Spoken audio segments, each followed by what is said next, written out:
Estamos começando mais um podcast aqui do Centro Malaquini Dias, o podcast focado na sua evolução. E hoje o podcast traz um tema que envolve, entre outras coisas, o nosso próprio podcast, que é comunicação. Comunicação e empreendedorismo. Para isso, hoje nós estamos aqui com a banca, nosso queridíssimo Vilmar, que vocês já conhecem. Salve, pessoal. E um convidado, nosso querido Ricardo. Seja bem-vindo, Ricardo.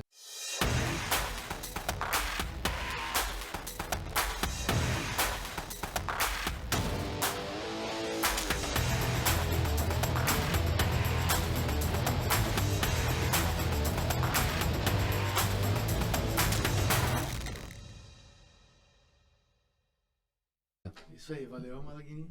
Estamos aí para falar um pouquinho de comunicação, um pouquinho de empreendedorismo, de empresas e tudo isso que está acontecendo agora, que é uma revolução.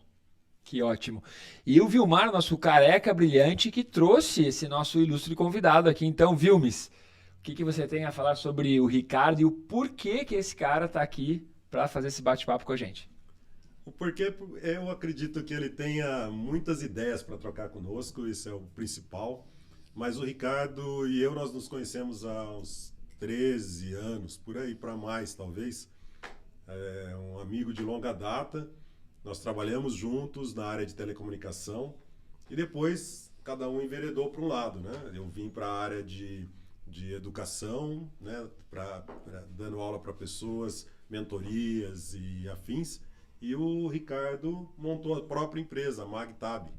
E aí ele vem trazer aí as novidades do que a MagTab está para fazer, o que é a MagTab, o que ela faz. A MagTab não é propriamente dito uma empresa nova, né? Então, desde 2011 a gente começou. Na verdade, em 2010 eu saí da empresa de telecomunicações e resolvi empreender, era um sonho que eu tinha, né? Sempre fui assim, meio empreendedor e ter umas ideias de projeto, visão de projeto. E em 2010 eu saí, cara, e na época tava assim, não era, você via, já tinha o celular, já tinha o iPhone, né? Foi lançado em 2007, mas ainda a grande maioria das pessoas usavam um telefone que não era um iPhone, era um telefone, era um smart, porém não tão smart, né? E na época eu tinha um amigo meu que a gente atendia nas telecomunicações, que tinha projetos de serviços de valor agregado, e esse cara veio com um projeto de fazer uma rede de distribuição de conteúdo por Bluetooth.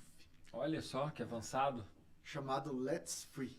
Eu lembro disso, era para aeroporto e afins. Enfim, e aí, cara, aqui em Curitiba, a gente era distribuidor, porque a gente fez um projeto bem legal com o McDonald's, de cupom na praça de alimentação ali do shopping aqui na cidade.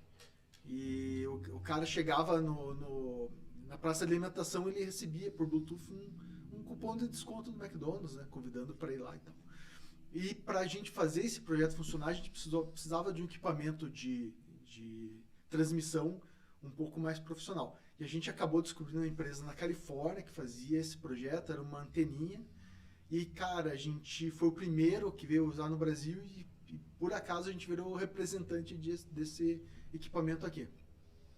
E aí quando o Andreas, que é esse cara do Let's Free, ele me procurou pela antena, não pelo meu projeto que eu estava fazendo. E aí a gente trocou uma ideia, eu vendia acho que umas dezenas de antenas para ele colocar nos projetos que ele estava fazendo. Ele estava fazendo projeto em favela, lá no Rio de Janeiro, em São Paulo e tal. E tudo com o foco de tornar uma rede Bluetooth como sendo uma rede de acesso a conteúdo gratuito. Né? Lembrando que a gente está falando quase, né, antes do iPhone, né, existir. Né? Então era uma coisa que era muito promissora na época. E daí, cara, assim, surgiu a ideia, eu já tinha um contato aqui no McDonald's e falei, vamos pegar e vamos criar um jeito de monetizar essa rede. Né? Daí a gente trouxe o McDonald's aqui de Curitiba para dentro da rede. Fizemos algumas campanhas, a gente instalou em todas as lojas aqui em Curitiba esses equipamentos e a gente começou a fazer o Let's Free funcionar. Cara, só que tem um detalhe assim que eu acho que foi matador. Assim, cara, o iPhone é um excelente aparelho, foi um revolucionário. Mas, cara, toda vez que a gente tentava entregar um conteúdo do iPhone por Bluetooth, travava tudo, cara. Era um problema sério. Assim. Tipo, travava o sistema, cara, tinha que ir lá e rebutar o sistema e tal. Daí, no final dos contos, cara, acho que o projeto meio que deu uma morrida ali, não andou e tal. Mas eu saí da Telecom por causa disso. E aí, esse foi meu a primeira grana que veio para sustentar a empresa. Daí eu consegui contratar desenvolvedor, daí a gente foi crescendo. Em paralelo a isso, eu tinha uma outra empresa aqui em Curitiba, uma agência grande, que fazia revista para varejo. Basicamente, supermercados, redes, enfim, fazia esse conteúdo de revista. E eu, conversando lá com o CEO dessa empresa aí, apresentei a ideia de fazer um aplicativo para revista e topou na hora, porque ele tinha o iPhone, né? Eu não tinha ainda, mas ele já tinha. E ele curtiu. E aí a gente colocou a primeira revista manual mesmo, a gente subiu ali um PDF. Daí não dava muito certo o PDF, daí a gente transformou o PDF em um formato assim, que é único até. Foi a gente desenvolveu o protocolo, que roda até hoje, um protocolo que ficou muito mais leve que um PDF, ele é baseado em imagem, renderizado e tudo. E, cara, depois disso a gente criou uma plataforma, porque a gente viu, tem um nicho do caramba aqui, porque tem muita revista, disso, tô falando 2010, né? Sim, sim. Tem muita revista, tem muita gente vindo para esse mundo digital, cara, e a gente foi entrando e foi criando plataforma. Eu era da área de plataforma em telecom, então eu tinha esse conhecimento fácil, né? É uma coisa que eu tinha. E, assim, de lá para cá a gente já entregou mais de 10 milhões de edições via aplicativos. São 10 milhões de revistas baixadas pela nossa plataforma. Que legal, bastante coisa, né? Uau! E dentro das revistas que vocês atuam, que você atua, quais são os segmentos principais, assim? Cara, tem basicamente de tudo, assim. A gente tinha muita revista de banca no começo, né? As revistas de banca foram acabando e ficou muita revista de empresas, né? Revistas de conteúdo empresarial, né? Que são as chamadas customizadas aí no mercado, né? Como está o mercado hoje de revistas? Existem revistas semanais, mensais, ou só existem revistas muito nichadas e que o exemplar impresso é apenas para dizer que a revista existe? Existe ainda um mercado grande de revistas, principalmente revistas que têm um nome forte por trás. Né? Por exemplo, a gente tem uma revista chamada Bike Action que já existe há mais de 20 anos. Então essa revista ela tem muito conteúdo, ela produz muito conteúdo e tem muita gente aí de nicho, com certeza, né? Que gosta de bike. Então é um tipo de assunto que sobrevive com a formato revista. Formato impresso ainda. Formato impresso. E muito embora eles estão migrando muito para o digital também. Na verdade, todo mundo está fazendo o caminho inverso, tá vendo? Ou melhor dizendo, tá migrando do que era offline para o digital, mas mantendo também offline, porque existe público, né? E existe uma coisa legal de revista, que revista que você no digital tem, mas é muito mais difícil, porque no digital é muito volátil a informação. A revista ela consegue manter um histórico. Então você tem edições ali que são edições especiais, colecionáveis e que mantém o histórico da própria empresa. As empresas, por que as empresas ainda mantêm revista? Porque elas querem contar uma história. Né? Olha só, isso é legal, hein? Ou seja, a revista acaba sendo uma maneira de contar a história da empresa. Eu me lembro, eu adorava as revistas que vinham um pôster no meio, né? Aí você queria... Os caras lançavam 3, 4, 100 pôster, daí uma vinha com pôster, daí você queria comprar aquela, você queria ter o pôster da revista, no meu caso, a revista de surf, né? Eu gostava muito. E uma revista que eu adorava também, que era a Mad. Nossa, revista Mad... A Mad é uma revista dos anos 60, né? Não, ela foi no pós-guerra ali e, putz, é um dos maiores sucessos, eu acho, falando em revista, né? Mas revista começou, cara, vamos falar lá em 1900 a primeira década de 1900, né? A primeira revista, se eu não me falha a memória aqui, é da Michelin. Guia Michelin foi o primeiro conteúdo colocado em forma de revista. Peço desculpas se eu estiver enganado. Mas a gente busca depois. Depois a gente busca essa informação. Mas assim, cara, revista... E aí, assim, como a revista foi evoluindo, né? Antes ela era praticamente ali colocado em imprensa, feito da forma mais rudimentar, até passando por fotolitos, imagine, para fazer uma revista, o trabalho que era para você montar uma revista. E aí acabou que chegou numa era do software, né? Do software. Então hoje, para fazer uma revista, você tem um software que faz revista, claro, você tem que ter a qualidade de design, você tem que ter um conteúdo bacana, mas é fácil de montar uma revista. E digo mais, a revista ela não precisa estar presa no papel, né? Hoje a gente tem plataforma para você fazer conteúdos editoriais de qualidade e colocar na web, né? O que falta muitas vezes é talvez tempo ou talvez ainda falta um pouco da valorização desse conteúdo editorial, né? Ou melhor, falta a gente fazer para que o mercado conheça isso. Então a gente veio num processo muito de migração para o digital, onde tudo é templarizado, tudo é muito rápido e fácil fazer, mas eu acredito que está voltando um pouco para aquele status mais de apresentar um conteúdo com design, um produto diferenciado, né? E isso a revista entrega muito bem, sabe? Uau, que história fantástica, incrível. E aí você e o Vilmar, como é que... Vamos trazer para a galera que já acompanha os podcasts aí também. Como que você e o Vilmar se conheceram e em que ponto porque os dois acabaram que trabalhavam em empresas e os dois decidiram virar, de certa maneira, empreendedores, né? Ou seja, tocar o barco por conta, né? Vilmes, conta aí. Cara, acho que foi 2008, não, antes. Por aí, cara, 2006, que a gente trabalhou junto numa empresa de telecom, na Brasil Telecom. Isso. Era um projeto de um segmento da Ericsson. Nós éramos de uma empresa que era prestadora de serviço da Ericsson para as empresas de telecom. E a gente trabalhou junto nesse projeto. Aí eu era responsável aqui em Curitiba e Brasília. E o Ricardo ficava aqui em Curitiba. Como ele falou que ele era especialista em plataforma, ele cuidava de uma plataforma onde tinha banco de dados, tinha o software daquela plataforma, que ele conhecia muito bem. É isso que deu a cancha para você depois partir para fazer o que você faz, né? Para transformar isso na MagTab, graças às ideias, enfim. Eu vou contar uma história aqui. Agora já passou bastante tempo. E histórias. Então, cara, dá pra gente falar sem medo, né? né? A gente tinha uma equipe tão bem azeitada ali, uma equipe tão profissional, assim, tecnicamente tão capaz, que a gente conseguiu desenvolver um sistema da Brasil Telecom. Isso estou falando de plataformas que cuidam basicamente de tudo ali, desde pré-pago, crédito, gestão de crédito, entrega de conteúdo, SMS, olha só, ativação do chipzinho de... Eram várias plataformas, uma equipe de umas 10 pessoas, acredito, por aí. Cara, a gente conseguiu fazer um negócio tão automatizado que a gente, assim, ia trabalhar e não fazia nada. A gente só cuidava para que o sistema continuasse funcionando. Cara, e tinha muito tempo. Daí a gente tinha uma época lá que a gente jogava dentro do nossa sala lá, a gente jogava CS e tal, cara, e era uma coisa muito legal. Mas isso foi fruto de uma equipe muito bem, porque assim, como a gente trabalhava juntos e trabalhava bem, a gente conseguiu deixar todo o sistema redondo. E era considerado pelos fornecedores aí de tecnologia da época uma das melhores operadoras em termos de equipe técnica, né?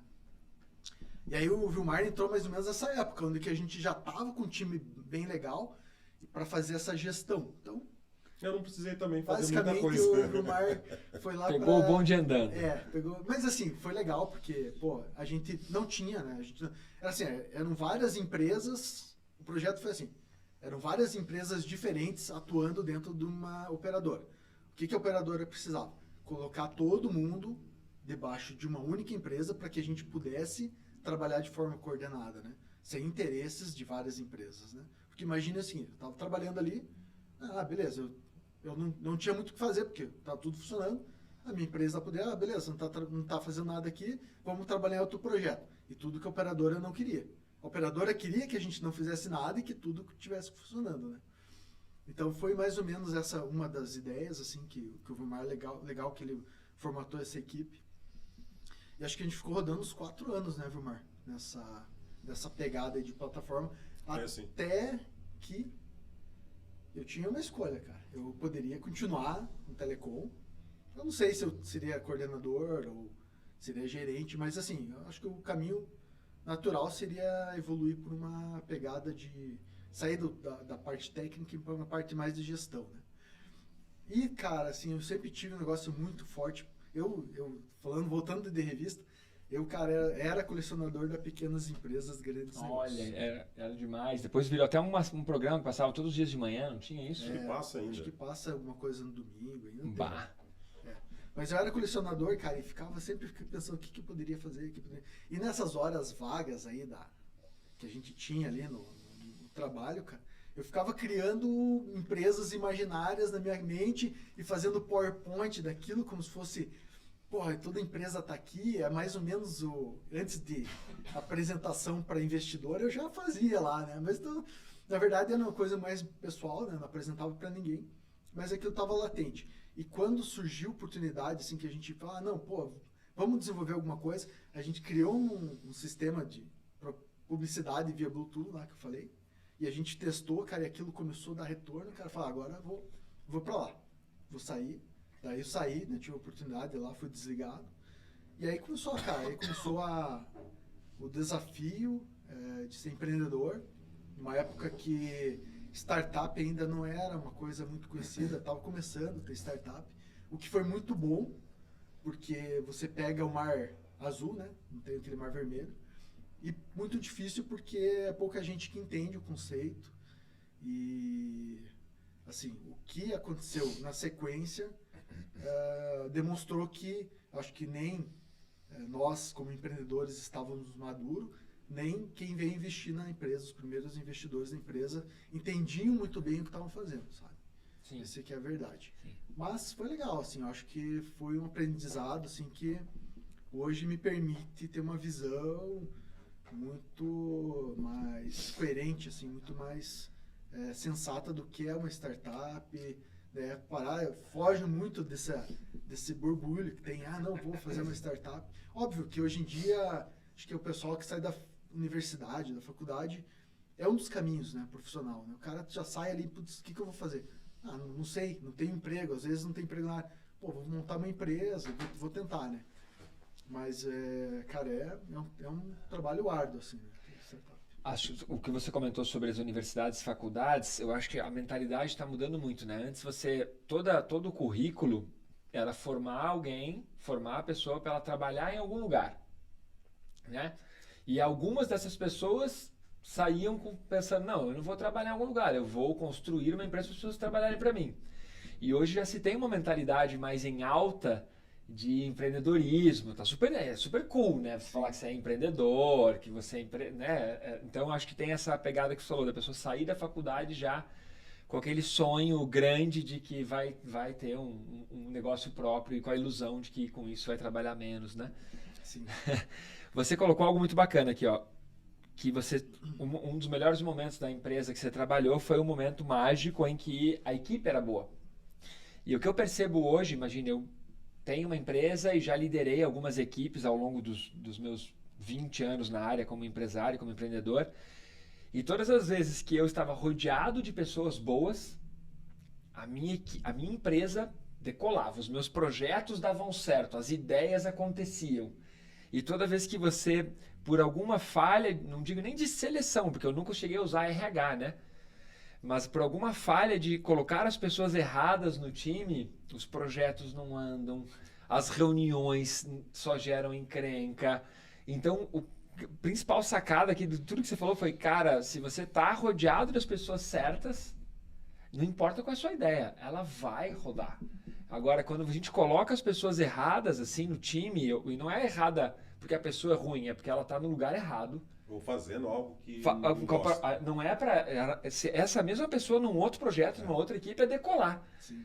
E aí eu me lembrei de uma parte da biografia do Steve Jobs, em que ele, e também tem, acho que uma entrevista dele no YouTube, em que ele diz que os projetos dele davam certo porque ele sempre escolhia pessoas certas. Tipo, ele trabalhava muito para escolher os melhores naquela área que ele precisava.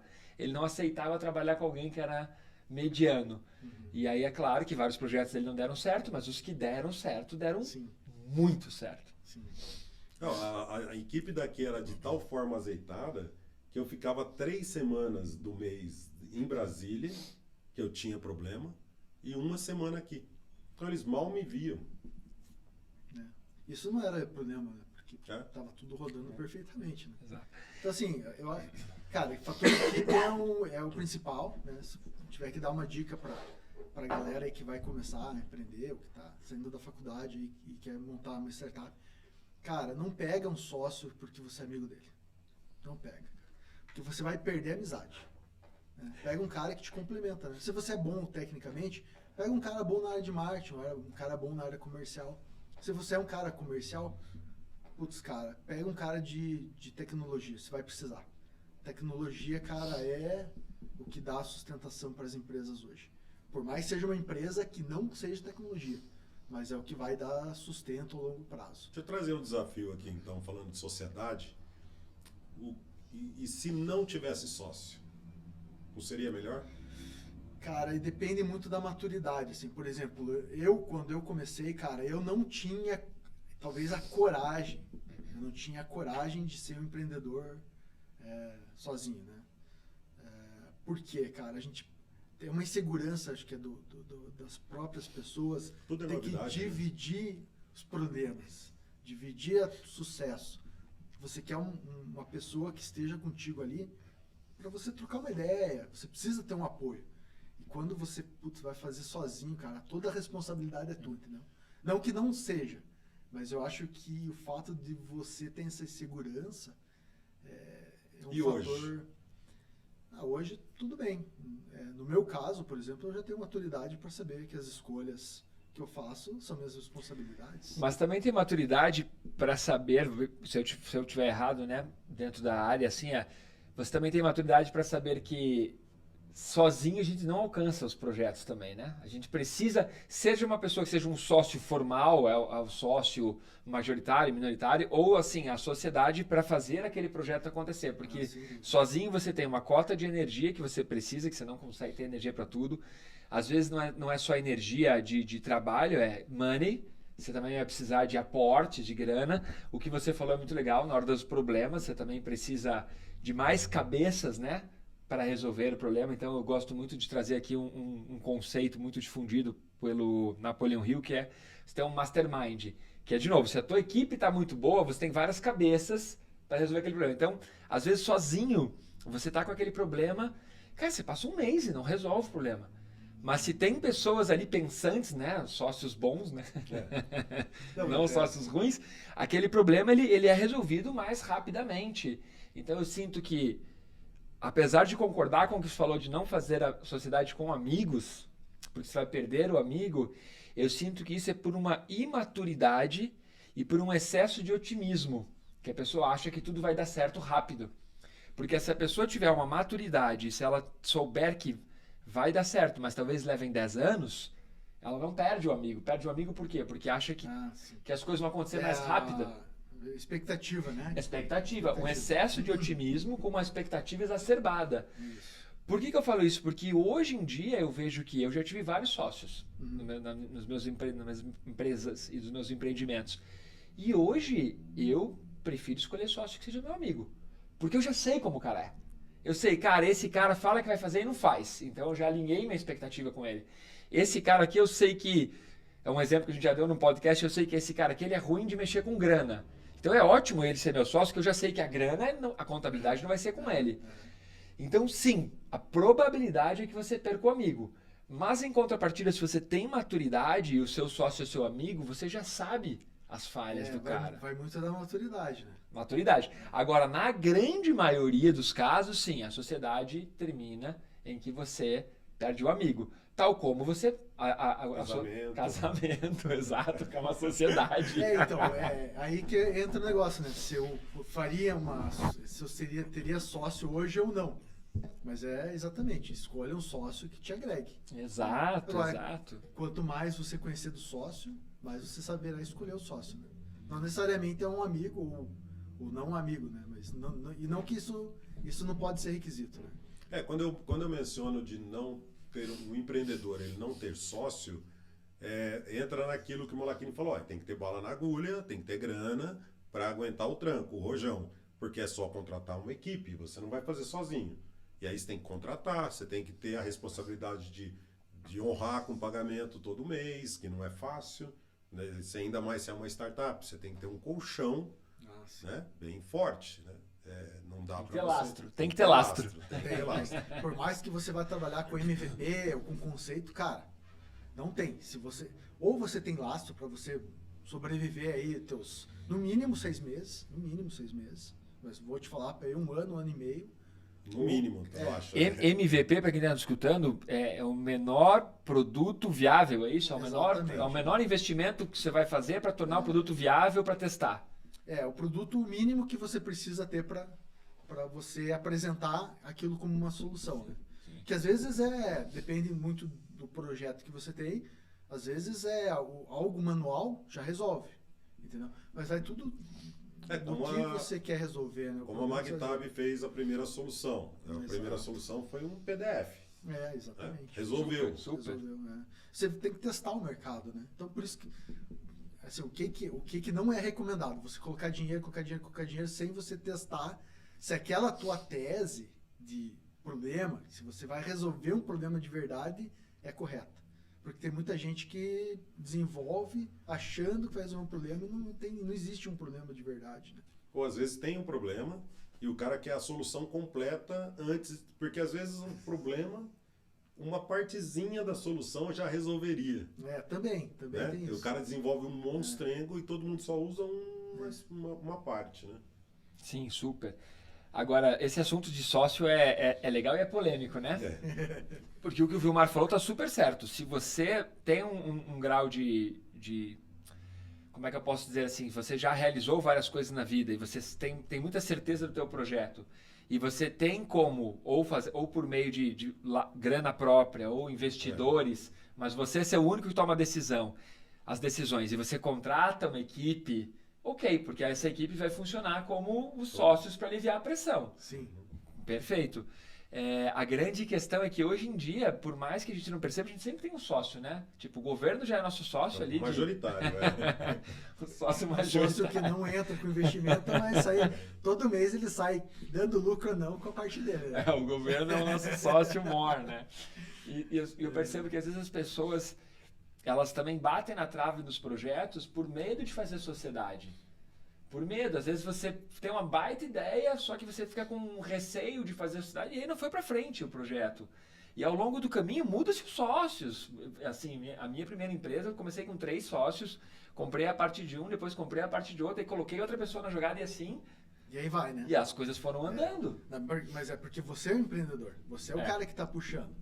Os teus sócios estão vindo te agregar. Exato. O que eu digo é o seguinte, cara, não joga a responsabilidade para o outro, entendeu? Você quer fazer um negócio, mas você quer que o teu amigo ali, que é teu sócio, seja o responsável. E se não der certo, beleza. Não, cara, você é responsável pelo projeto. Então você tenha consciência, né, com o que você vai trazer pro teu time. Se ele não agregar, tudo bem, a escolha foi dele, ele tem responsabilidade. Agora, não vai jogar pro teu sócio, mas o cara não me ajudou aqui, isso aqui. Peraí. Ei, Vilmar, daí quem está assistindo essa parte, o Ricardo chegou aqui comentando, volta alguns podcasts para trás e assiste o podcast A Culpa é Sua. Exato. E aí você vai descobrir que a culpa é sua. A culpa e responsabilidade de tudo que você faz é sua. Né? Depois você escolheu um sócio lá porque o cara era bom no futebol, e daí foi o que você entra, né? Você não conhecia o cara, se ele era bom de finanças, mas o cara era bom no futebol. Daí você chama o cara para ser sócio que vai cuidar das tuas finanças e o cara é um perdulário. Exato. Então, você não teve maturidade para entender, né? Ele pode ser um contador, pode ser um formado em economia, pode ser um financeiro de uma outra empresa, mas aí você chama o cara para vir para dentro e o cara é um excelente jogador de futebol.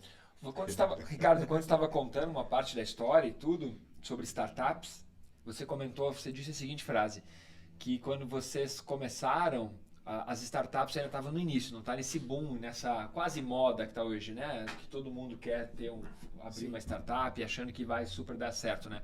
Que época era isso, mais ou menos, só para lembrar? 2010. Lá fora já tinha conceito de startup. Sim. Aqui é que ainda... Tá. A pergunta que eu quero fazer é, daí você entrou e você citou... porque então o processo de startup era um mar azul. Mar azul é um conceito que veio com o Paulo Lehmann, é isso? no sonho grande ou eu confundi aqui? Cara, eu não sei te falar de onde veio esse conceito. Do livro Oceano Azul. Oceano Azul, isso. Eu não sei dizer quem que trouxe esse conceito, mas eu acho que não é uma coisa brasileira, não. Isso aí É bem de fora. Mas então, para quem está escutando, o conceito de Oceano Azul é quando você tem um projeto, um produto, uma ideia e que não tem ninguém atuando naquela área. Aí você consegue nadar de braçada, você tem um oceano azul pela frente para você desfrutar. E quando muitas pessoas começam, como o podcast, que a gente estava falando. A gente estava falando do podcast. Em algum momento, o podcast foi um oceano azul, porque ninguém fazia. O que o podcast é? É um programa de rádio de antigamente, que era isso, que faziam os convidados, e era um programa de rádio. E que trouxeram para um conceito de podcast para migrar dentro da plataforma de YouTube, essas coisas assim. E num primeiro momento era um oceano azul. E hoje já tem, como o nosso podcast, tem centenas de podcasts sobre tudo, sobre várias coisas. Então já não é mais um oceano azul. Exato. Então eu achei muito legal o conceito que você usou, porque existem momentos em que as coisas são tipo assim, junta fome com a vontade de comer. É o time, né? É o time. É o time. É o time. Mas aí, quando você não tem um oceano azul, o que você tem que fazer? Primeiro você tem que tentar ser o diferente, né? Tentar fazer alguma coisa diferente. E, cara, persistência eu acho que é uma palavra interessante nesse momento. Né? Então você tem que persistir, você tem que acreditar na tua ideia, fazer diferente e ter tempo, né? Você vai ganhando tempo, vai aprendendo, vai melhorando. E no caso do podcast, eu diria que é uma questão de tempo para voltar a estabilizar, entendeu? É uma curva crescente. Sim. Daí ela vai cair e depois vai estabilizar. Isso vai acontecer como acontece com qualquer coisa. Né? Sim. E você colocou algo que a gente já gravou em alguns outros conteúdos também. Diferencial, né? O que é o teu diferencial? Por que eu vou assistir você ensinando Por que eu vou assistir o seu podcast de revistas? O que tem de diferente ali? E o outro é a constância, né? Você vai me entregar conteúdo toda quarta? Você vai me fazer isso por quanto tempo? Né? Então, e a gente gravou muito conteúdo sobre isso, sobre por que as pessoas não conseguem emagrecer, porque elas não têm constância.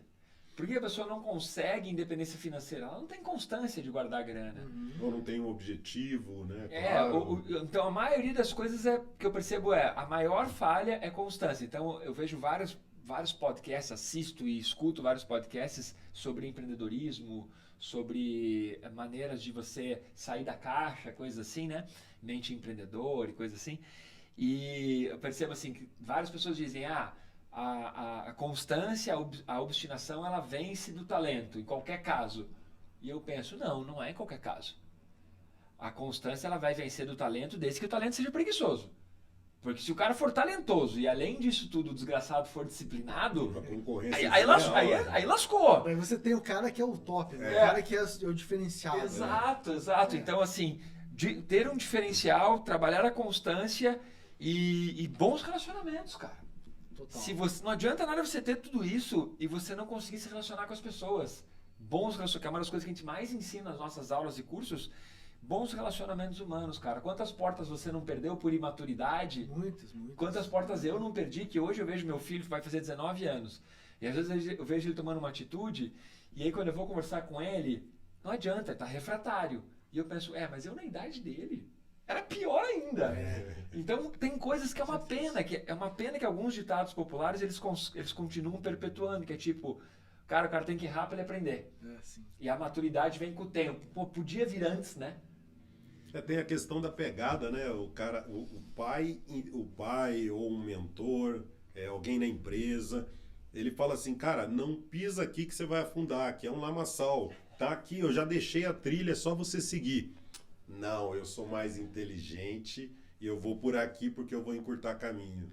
E aí você vai cair no lamaçal. É a adolescência, né? Adolescência, assim, não digo adolescência de idade, mas adolescência na atitude. De projetos também, de empresas. As empresas também têm um momento de adolescência em que geralmente o cara que é o líder ou o empresário, o empreendedor, ele também é adolescente, ele toma atitudes imaturas. Sim. Muito. Então, por isso que hoje, quando você vê umas empresas multinacionais assim, elas demoram para colocar um cara que tem menos de 30 anos como CEO. O cara tem que ser muito bom, muito fora da curva. Por quê? Porque sabe que vai ter imaturidade no processo. Isso aí. E agora, voltando um pouquinho na história da startup, né? O que está acontecendo agora? Os dinossauros, que são as grandes empresas, cara, estão retomando com força o mercado. Porque você vê assim, ó, tá tendo uma onda aí de demissão de startup, né? Então as startups estavam muito alavancadas em investimento e não estavam conseguindo gerar retorno dos investimentos, não estavam conseguindo avançar na cadeia de investimento, porque startup é assim, você pega dinheiro ali de seed, né, que é o dinheiro semente. Daí vem outro cara, investe mais um pouquinho, que é o venture. Daí outro cara vai venture classe A, B e C, até você chegar na bolsa. Como é que o investidor se recebe? Ele recebe quando outro fundo investe. Então, o investidor de startup ele não está muito preocupado com o lucro ali, com a geração de caixa da empresa. A geração de caixa para sobreviver, mas não para tirar. Ela não quer tirar. Estrela, né? A empresa Isso, vira ela estrela. quer que ela suba, até que o momento ele vai vender a parte dele e realizar o lucro na venda da startup. Né? Que, na minha opinião, hoje eu acho que isso é um pensamento meio equivocado, né? No meu ponto de vista. Cada um tem um ponto de vista. Claro, aqui. óbvio. Mas assim, por quê? Eu acho que uma empresa ela deve ser rentável desde o começo. Por isso que as startups agora, ao invés de elas terem um conceito de unicórnio, que unicórnio não existe, né? Então eles tinham o conceito de unicórnio. Agora eles querem uma startup que seja camelo. Camelo. Que ela é autossustentável. Você não precisa ficar investindo grana para ela se manter. Ela se mantém. Ah, não, vamos crescer. Então faz um aporte financeiro. Aí ela cresce e consegue gerar mais rendimento, mas ela anda por conta, né? E aí você estava falando que está tendo uma retomada das grandes empresas. Sim, pode ver. As empresas as tradicionais se reorganizaram durante esses 10 anos aí, porque foram 10 anos. Elas compraram também muitas startups também, né? Compraram para aprender. Basicamente para aprender, e muitas compraram, perderam dinheiro nisso, mas tudo bem, faz parte do... E compraram também para bloquear um possível futuro concorrente lá na frente. Também. Tem movimentos de todos os tipos, né? Mas assim, cara, eu acho pior, teve grande empresa que comprou startup, é um valuation absurdo, né? Valuation, como, vamos explicar pra galera, boa. É o valor da empresa, né? O valor calculado da empresa, né? Tudo que o patrimônio, quanto ela gera de lucro, todas as coisas. Basicamente, para startup é o faturamento vezes um múltiplo lá, que chegou a pagar a 15 vezes o múltiplo de faturamento. Ok. Então, vamos supor que uma empresa hoje começasse a ter clientes e tal, chegasse a um faturamento de 1 milhão anual. Chegou a se pagar 15 milhões por essa empresa de valuation. Né? Mas aí tudo bem, 15 milhões para uma grande empresa não é um investimento. Mas a gente sabe de Mas é uma bolha. Empresas que pagaram bilhões por startups que não vão gerar caixa. Não se paga no longo prazo. Por que não se paga no longo prazo? Porque essa startup ela tinha um produto inovador. Só que o mercado é muito rápido. Esse produto inovador já não é mais inovador. Ou seja, essa startup vai continuar criando inovação para se pagar no futuro. E aquele problema já foi resolvido, né? Então, já foi resolvido. E você, nesse momento que está da vida, quais são os projetos que você considera, você, pessoal? Você está falando de como conseguir trazer a sua, toda essa estrutura das revistas, esse desafio, né? De trazer as revistas para o mundo online, de repente criar podcasts segmentados para as revistas. E o que você vê nesse momento que seria um diferencial para conseguir tornar isso uma realidade? Então, jogamos o cara na fogueira. Lógico. Joga na fogueira! Eu vou colocar álcool. Tudo bem, aqui não tem nenhum segredo industrial. Mas só fala aquilo que pode. Comercial. Na verdade, cara, assim, a MagTab, acho que por uma questão minha, é muito transparente. Né? Então, assim, o mercado de revista sofreu muito nos últimos 3, 4 anos aí para trás. MagTab, tem algumas revistas de conhecimento de mais populares que a pessoa fala, tô ligado, qual é a revista? Dizem os nomes. Por exemplo, Revista Flap. Revista Flap. Bike Action. Harper's Bazaar. Tá. Que é uma revista bem reconhecida, né? Calunga, da papelaria Calunga. Calunga. Você tá falando também de uma carga pesada, algo assim? Revista Carga Pesada para caminhoneiros, bem focada, assim. Nicho. Baita nicho. Né? Tem muita revista de nicho, Revistas de, por exemplo, Voe Pesca, de aviação, da Passaredo. Bom, tem vários. Ou seja, um baita nicho, um segmento muito diversificado também. Muito aberto. Nicho no sentido de cada revista é um nicho. Cada revista mas diversificado porque são várias. E a gente atende Brasil aí, praticamente todos os estados. Né? Então tem revista aí de de norte a sul do país, principalmente São Paulo, Santa Catarina, absurdo de revista. Os caras gostam muito, assim, acho que o público muito interessado em conteúdo de revista. Então a gente tem bastante cliente lá. E assim, o que a gente está planejando para a revista? Eu acho que assim, a revista, a gente já vem tentando fazer a transformação digital desse mercado desde 2010, né? Colocando primeiramente a revista, digitalizando a revista, né, para um aplicativo. E assim, a gente em 2017 lançou uma plataforma muito mais completa. Então a gente tem várias coisas interessantes hoje para os editores de revistas usar. A gente consegue criar landing page, a gente consegue criar formulário, a gente consegue criar stories. Stories que eu digo não é o stories Instagram, stories baseado no formato do Google, que é um stories aberto, que você consegue mandar o link por WhatsApp, enfim, consegue fazer várias coisas. Agora a gente está numa pegada de trazer vídeo para dentro da plataforma também e Omnichannel. Quer dizer, o Omnichannel não é para falar com a revista, mas é para falar com os clientes da revista. Revista, cara, é um hub que está representando ali uma gama de empresas, produtos e serviços. Por exemplo, carga pesada. Ela está falando caminhoneiro, ela não está falando só para o caminhoneiro, ela está falando para o caminhoneiro de fornecedores, de montadoras, de combustível, enfim, está trazendo muita coisa junto. Super. Logística, autopeça. Tudo, uma cadeia enorme. E eu acho que as revistas estão se percebendo agora que não é só o conteúdo em si, mas é toda essa cadeia de valor que ele consegue centralizar. E a gente está criando ferramenta para que eles possam fazer a gestão desse ecossistema, sabe? Isso é o diferencial nosso da Magtab hoje. E as revistas, elas ainda sobrevivem, principalmente de anúncios? Menos de anúncio, menos de assinatura. Hoje em dia está um pouco complicado para a revista, mas ainda tem muita gente que acredita em revista. Qual é a receita principal de uma revista? Como a revista gera grana? Vamos lá, quero ter uma revista, como ela gera grana? Tá bem balanceado, depende muito da revista, mas eu ainda acho que o anúncio... Anúncio. Ainda é. Porque anúncio ainda você consegue trazer um valor monetário bem alto, né? Mas existem casos e casos, né? Por exemplo, tem uma revista super legal, que é uma revista de relógio, que a gente tem que chamar Revista Pulso. Eles são muito fortes em venda de assinatura, venda de conteúdo. Então, eles sobrevivem disso. Agora, tem outras revistas que basicamente dão conteúdo de graça e vivem de anúncio, né? Porque conteúdo corporativo, tipo Calunga, por exemplo, que você mencionou. Calunga já é uma revista que ela é para ponto de vendas e ela tem uma versão digital para quem gosta da marca Calunga e para próprios funcionários, né? Tem muita revista dentro, né? Por exemplo, não é o nosso cliente, mas a Unilever, por exemplo.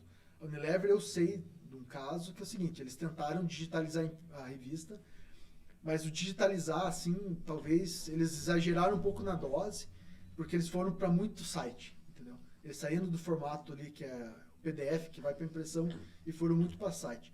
E o argumento foi que a galera não lia a revista que eles deixavam lá para os funcionários. Mas, cara, foi muito engraçado, porque eles começaram a receber uma enxurrada de reclamação que a galera queria a revista impressa. Pô, mas não lê e quer, né, revista impressa. Por quê? Porque, cara, é um presente, é um pertencimento. Então a revista tem muito essa pegada ainda de... Cara, vou entrar nesse ponto. Eu, quando mudei a minha sede de lugar, vim para essa sede que nós estamos aqui com o estúdio gravando, eu pensei assim, cara, eu reconfigurei um pouco, vamos dizer assim, o público que eu queria principalmente trabalhar. Eu dou aula para muitos atletas, trabalho em vários eventos de atletas profissionais, eu dou aula e aí eu falei assim, cara, eu quero que aqui na parte interna da minha escola, da minha empresa, eu quero deixar alguns livros e algumas revistas para quando os meus alunos ou os próximos, as pessoas chegam. E eu assinei uma revista pensando nisso, Go Outsider. E aí falei, que legal, mas eu queria a revista, papel, chegando aqui, para deixar. E os caras até hoje me entregaram só 3 exemplares. Aí veio um aviso, por causa da pandemia, a gente não está conseguindo entregar, tal. Então, e aí quando me entregaram 3 exemplares, o resto era digital, e eu falei assim, cara, mas eu não quero digital. Eu só assinei porque eu queria o papel, olha que interessante, eu queria a revista aqui. E aí me mandaram proposta para, para assinar novamente. E eu falei, não, os caras não me mandaram o que eu contratei a revista física, eles não me mandaram. Me entregaram 3 e eu falei, cara, olha que falha do processo dos caras. E eu, naquele caso, era o público que queria o que você está falando. Eu queria a revista física. Eu não quero a digital. Existe um, não vou dizer uma justificativa, mas existe um problema aí que é o seguinte. O custo de distribuição Com certeza. de impressão é absurdo. Tanto é que você vai ver lá hoje uma revista impressa, que você quer, você vai pagar igual ou mais que um livro. Então, cara, fica um pouco desproporcional isso. Por isso que o digital acaba sendo uma solução. Mas não é o ideal, né? Mas o que eu disse não era nem me queixando com o que aconteceu, porque eu entendi toda a logística, eles mandaram um e-mail, apesar que eu achei que o atendimento de pós-vendas dele foi muito, muito, muito ruim, porque né, perderam um cliente ali, mas o ponto era que eu queria a revista física. E você, às vezes, um consultório, às vezes um escritório de advogado. Exato. A Pessoa tem lá uma loja que instala... que blinda os carros. Aí o cara quer ter aquela revista com super carros, com tudo. E não importa quanto custa, o cara quer ter ali, se alguém vai ver ou não.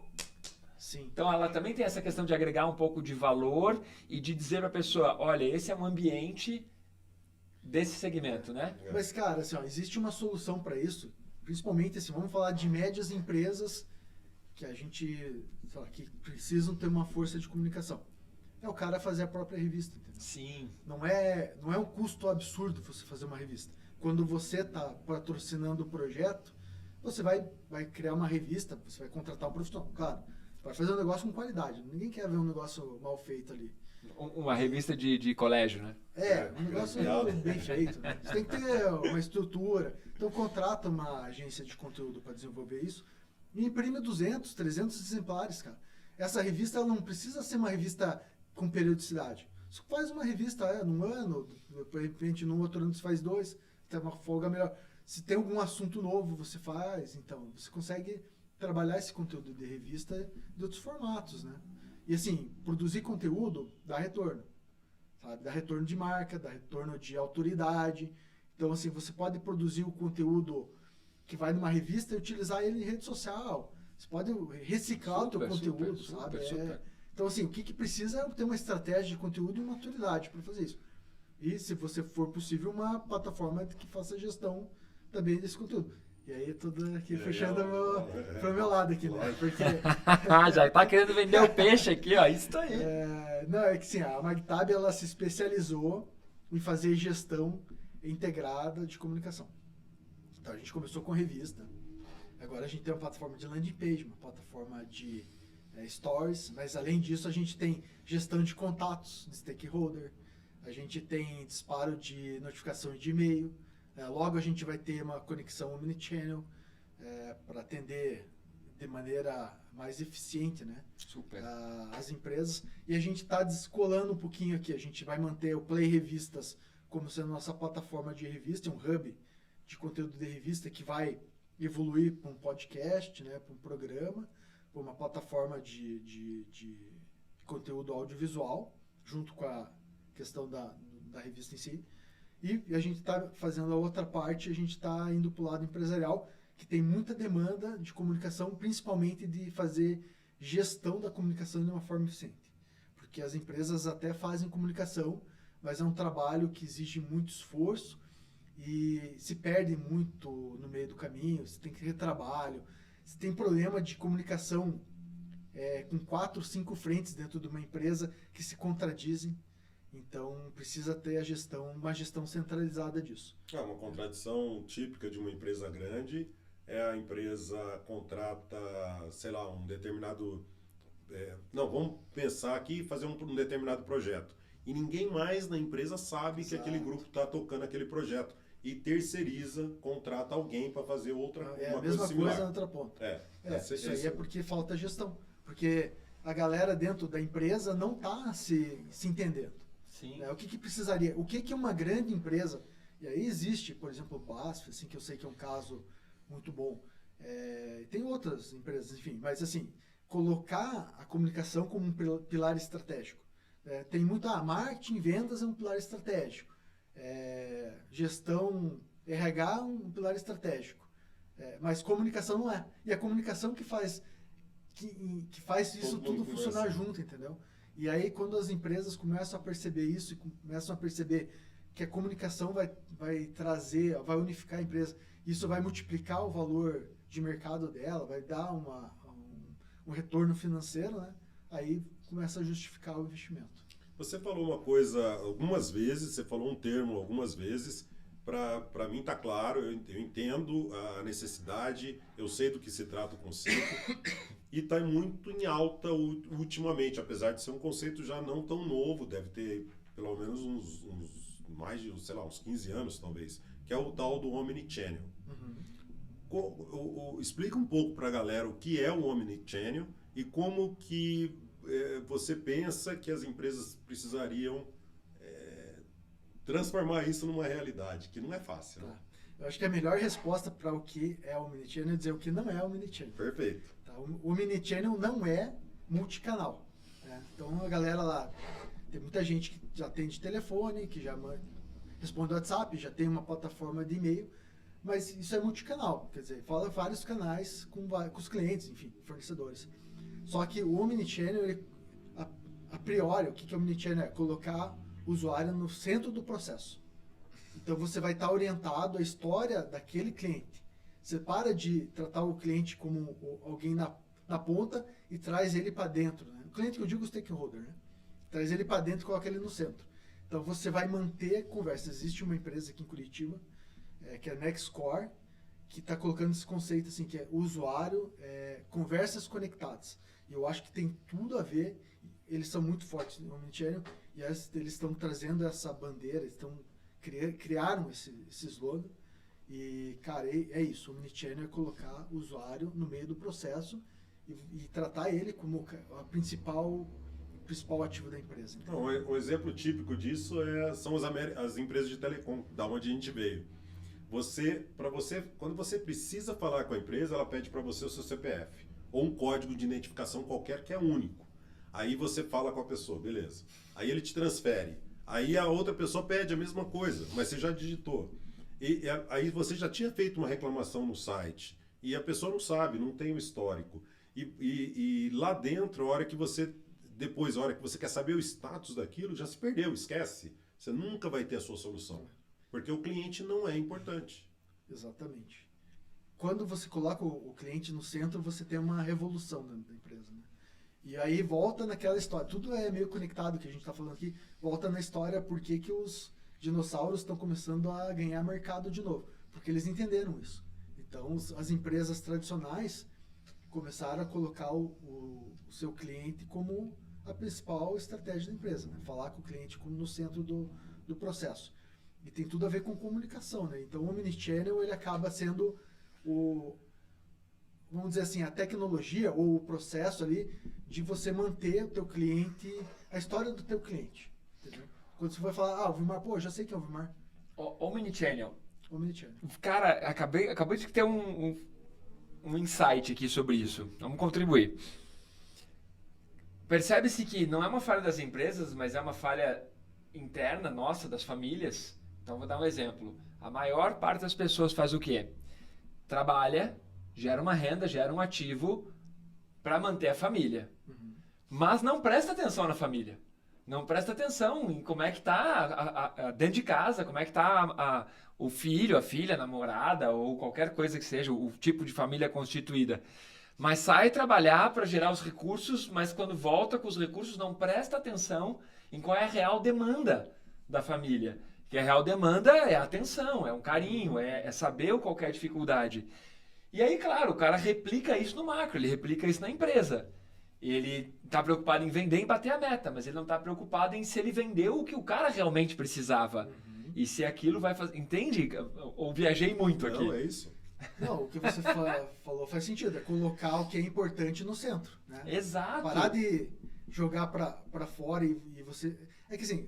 Claro, existe o problema, tem que bater meta, você tem que gerar retorno para a empresa. A empresa precisa gerar lucro. Não existe uma empresa que não, sem fins lucrativos é uma parada muito maluca. Isso, né? Mas à medida que você... E aí vem aquele negócio do propósito, né? Por que fala, sei lá, quando a gente estudou administração lá, 20 anos atrás era visão, missão e valor. Visão, missão e valor. Hoje em dia não se fala muito de missão, né? Se mudou para propósito. Então, assim, se uma empresa tem um propósito forte, ela não vai fazer uma venda de um produto que não tem aderência com aquilo que ela acredita ser a coisa correta que está fazendo, entendeu? Então, assim, Mesmo que aquilo dê lucro, mas mesmo, não está alinhado na verdade, com o propósito. Você busca criar valor e o lucro ele vem como resposta de uma coisa que você está oferecendo bem feita, né, para a sociedade, né? E cada vez mais os algoritmos vão dominar isso, né? Porque é uma falha humana a comunicação. A comunicação é uma falha humana, porque se você tem um algoritmo que registra todas as informações, esse algoritmo não vai te perguntar 10 vezes o CPF. Ele já vai saber até que tua avó teve um derrame, porque está registrado no sistema. Então eu percebo que muitas empresas e muitos profissionais estão com os dias contados. Pega lá e vai ler o livro do Harari, lá, Homo Sapiens, depois Homo Deus, ele coloca, a maioria dos advogados e dos escritórios de advocacia vai ser substituído por um algoritmo, que ele vai pegar aquele caso, vai ver quantos precedentes já teve na história daquilo em 10 segundos. Enquanto o cara, em pessoa, ele tem que ler, tem uma carga de busca de informação. Os médicos também, né? Hoje você vai comprar um remédio na farmácia, aí você passou por um médico. Aí você vai na farmácia, o cara vai te dar o medicamento que o médico te passou. Ou similar. Ou um similar, ou aquele que ele tem o lobby com o farmacêutico para vender. E num algoritmo ele olhar e vai mapear todo o teu histórico familiar e falar assim, não, mas isso aqui não pode porque você tem alergia, porque tua família, porque você tem essa predisposição. De novo, o cliente no centro. Às vezes a gente está perdendo muito com isso e talvez a revolução do diferencial dos podcasts ou das revistas seja o anúncio é o que me banca, ok. Eu preciso que o YouTube me monetize, ok. Mas não é para isso que eu tô aqui. Não é para isso. É o propósito. Você está fazendo porque você acredita em alguma coisa, né? Exato. Porque assim, se não for assim, você vai passar 5 anos, às vezes, investindo em alguma coisa na sua vida porque você espera que lá no 6º ano, tipo... Que é a história dos unicórnios. Que a vida, que o karma te pague. Pô, espera aí. Você tá fazendo uma coisa que realmente você tá acreditando, é uma coisa que faz bem para os outros, tá trazendo um retorno para a sociedade, né? Ou você tá fazendo uma coisa por dinheiro, né? Pô, eu acho que a sociedade, claro, eu não quero ser hipócrita aqui, né? Porque dinheiro é importante, né? Tem que pagar gasolina. Tem que pagar gasolina para vir aqui, né? Por exemplo. Mas agora ficou mais barato. Agora não dá para reclamar tanto. Mas enfim, tenta alinhar, né, propósito com o trabalho, porque assim, a vida tem que ter um sentido maior do que só você trabalhar para pagar a conta. Isso não é só para a empresa, para o empresário, é para o colaborador da empresa, né? O camarada tem uma história que a gente não sabe se é verdade, né? Falando de propósito, o faxineiro da NASA lá, o cara tá limpando o chão. As pessoas perguntam para ele, o que você tá fazendo aqui? Eu tô mandando foguete pro espaço. Né? Não, a história é quando o presidente dos Estados Unidos foi lá, aí o cara perguntou o que você faz aqui com a sua função, e aí ele respondeu assim, eu ajudo as pessoas a irem pro espaço. É a missão, o propósito tão enraizado em todas as pessoas que na verdade se você pega lá, eu dou aula, né, em palestras. Se a pessoa que foi limpar o auditório ou montar a iluminação, o sistema de som, se eu não entender que é tudo... Se eles não fizerem o trabalho deles bem feito, eu também não faço o meu. Então, qual é o propósito daquele cara que está limpando ali? Vou dar um exemplo aqui do faxineiro ou da faxineira de uma faculdade, uma universidade. Permitir que a educação ocorra, que as pessoas aprendam. Ela não está lá limpando, ela está lá viabilizando para que o aluno aprenda. Então, só que são poucas as pessoas que veem isso, né? Mindset, né? E aí, total. Cara, e assim, ver como que a gente roda e acaba voltando no assunto da equipe entrosada, da equipe que tá ali. Equipe boa. Da equipe boa. Essa equipe é boa, cara, se trabalha pouco, entendeu? Isso que a gente já tinha descoberto lá em 2010 e eu acho que é isso que falta, assim. Muitas empresas, cara, trabalham e não conseguem chegar no resultado, mas é porque tá faltando ali alguma coisa. E se você for apertar ali mesmo, você for ver, tem um turnover gigantesco. As pessoas não estão satisfeitas com alguma coisa que acontece dentro da empresa. Ou a pessoa ela está só atrás do dinheiro, como você falou, e ela não está pouco se lixando para entregar o trabalho bem feito. E aí ela vai trocar de empresa. Ou o engajamento. Hoje em dia você pode trabalhar em qualquer lugar do mundo, porque as empresas aceitam você trabalhar aqui, remotamente, para uma empresa, sei lá, Na Índia. Na Índia. Na China. Em Oman. Né? Enfim. Eu e o Vilmar, que ano foi que a gente foi para aquele evento em São Paulo? 2020? 2018? 2020. 2020. Nós fomos num evento. Meses antes de fechar tudo. Meses antes de fechar tudo. Nós estávamos andando de metrô, fazendo tudo. E aí nós assistimos uma palestra que foi a melhor do evento para mim, que foi a palestra do que hoje é o cofundador da Reserva, Rony Meller, né? E aí a palestra dele para mim foi a melhor do evento, assim. Eu nem sabia que ele ia palestrar no evento, você vê, né? Nós fomos por outros. E aí ele trouxe uma proposta da Reserva incrível, que era assim, e a sacada para mim que ficou registrada de tudo que ele falou se você se a pessoa está trabalhando por você por grana, e não pela causa da empresa, é muito difícil fazer isso, né? Como você disse, todo mundo precisa de grana, então em algum momento você vai ter que se prostituir. Em algum momento da sua vida você vai ter que trabalhar por grana até que você consiga trabalhar pelo propósito e pela missão. Quanto menor o tempo você ficar se prostituindo, melhor, mas eu entendo que são fases da vida, né?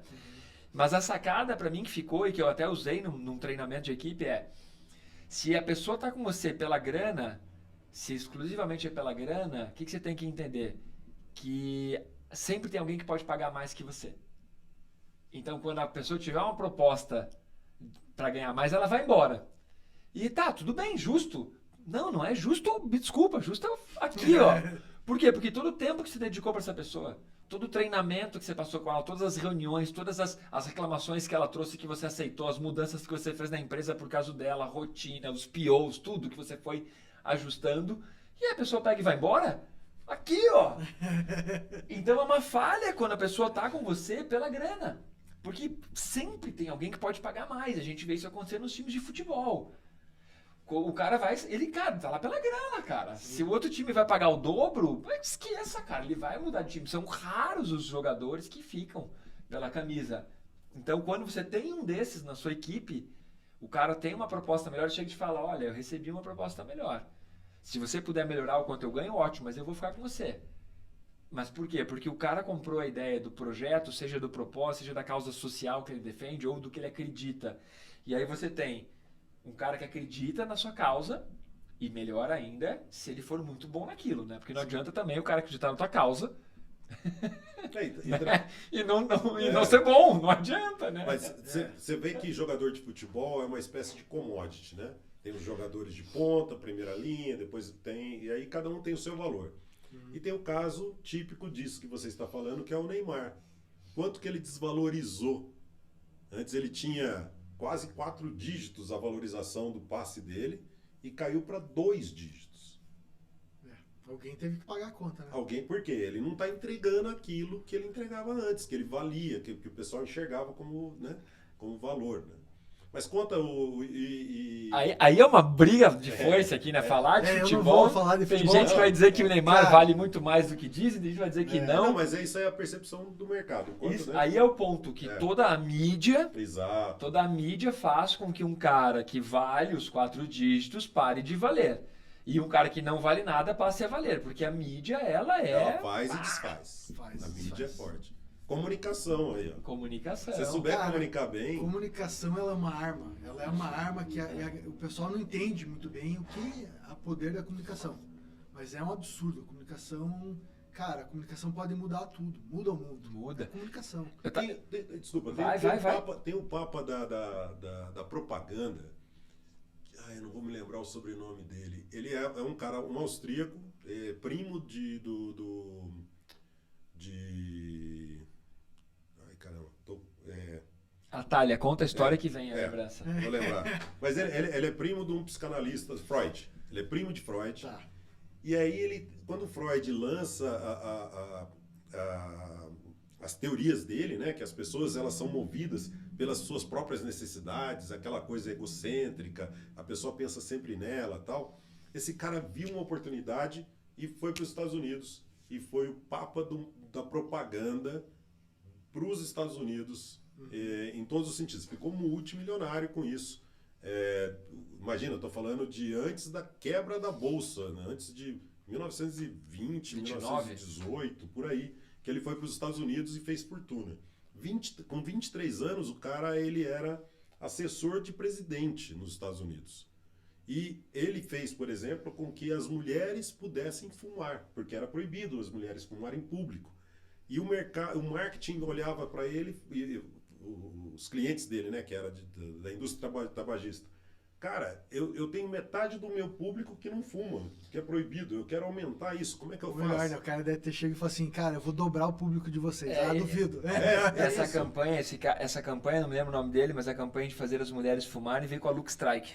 Veio com a Luke Strike. As mulheres saíam na rua fumando, umas 20 mulheres. Ele colocou aquilo lá e uma bandeira fantástica falando sobre a liberdade, os valores dos Estados Unidos, aquela coisa. E aí não tinha um patriota que podia ir contra aquilo, porque não fazia sentido. Sim.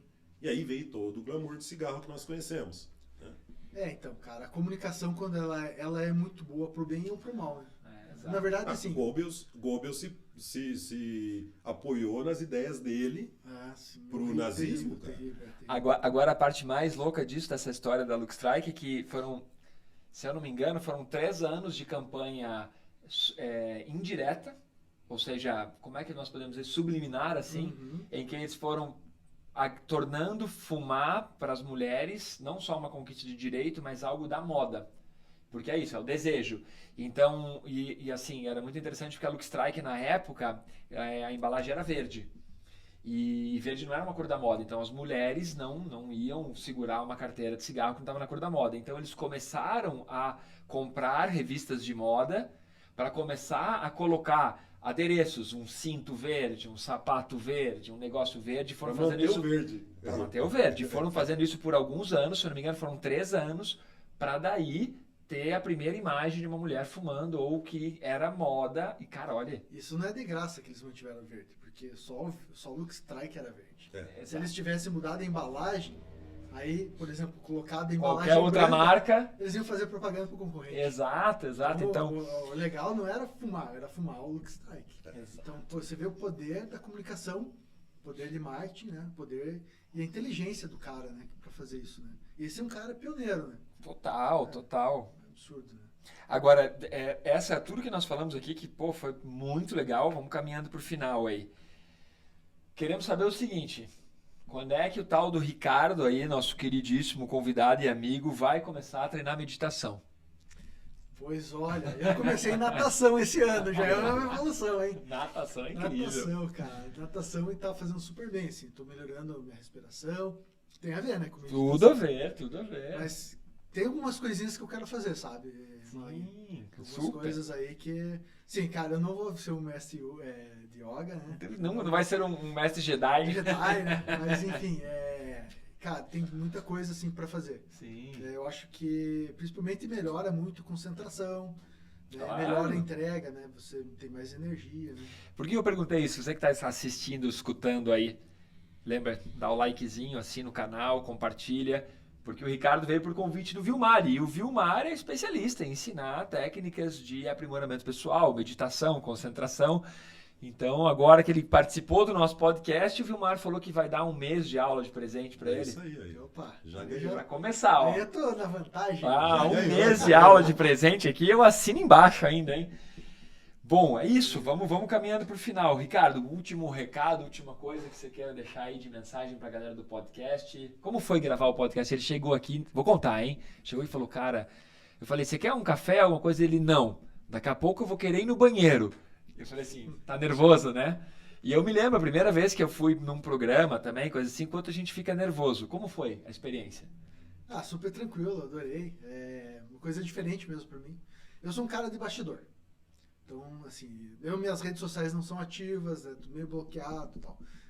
Tenho um pouco de dificuldade de falar em público, né? Então, fazer uma apresentação pra mim já é um pouco traumática, mas já tem coisa pra ensinar pro cara, Já. não. Mas Um monte, Então, você vê, sempre tem que melhorar, né? Nós falávamos disso na semana passada, né? Nós saímos para tomar um café e o papo era esse. Não, eu sou o cara do bastidor, eu monto todo o cenário e deixo alguém lá estrelar. Eu contrato alguém para ir lá ser a é um pouco estrela. da minha personalidade, assim, sabe? Mas é um tipo de pessoa que precisa existir. Claro. Não dá, se todo mundo quiser ser estrela, se lascou, todo mundo cara. subir no palco, eu não caso todo mundo, né? Mas assim, eu sei, por mais que eu não seja um cara que apresente, seja de palco, mas eu sempre fui muito bom em comunicar, em conversar, em bater um papo. E aqui é isso, né? Um ambiente mais descontraído. A gente bateu um papo, né? A gente bateu um papo. Exato. E é isso aí, galera. Eu espero que vocês tenham gostado. Assine lá o canal, clique no sininho, dá um like. E manda pra galera. Compartilha aí que tem aí. história boa aí pra gente. E se alguém que está nos escutando e quiser ter o contato, se interessou no que você faz, na maneira como você conversou aqui, como que te acha? Você falou que sua rede social é privada, mas comunicação, é e-mail, é telefone? Primeiro é o site da empresa, né? É www.margtab.com, margtab.com. Lá tem meu WhatsApp. A gente coloca aqui tem meu WhatsApp, tem e-mail. Lá tem a proposta da empresa também, para quem quer entender o que é um pouquinho de comunicação integrada, né? Porque a gente trabalha com comunicação integrada. Eu acabei de finalizar uma pós nesse assunto. Então acho que tem muita coisa legal, muita coisa nova aí que o mercado ainda está absorvendo e que a gente, acho que pela pioneirismo e pela nossa vontade de fazer diferente, estamos tentando levar isso aí. Legal. Parabéns. É isso, né? É isso. Finalizamos mais um podcast, foi muito legal, aprendi muitos termos, acho que quem está escutando também, e já fiquei pensando que nós podemos, do que nós falamos aqui, já dava para criar mais 2 ou 3 episódios. Fácil. Avançando para esses temas aqui, que eu acho que você pode sair dos bastidores, e eu acho que tem jeito aí. Legal, gente. Obrigado pelo convite, espero que vocês continuem fazendo bastante sucesso aí. Valeu, obrigado. Obrigado. É isso. Valeu. Mais um.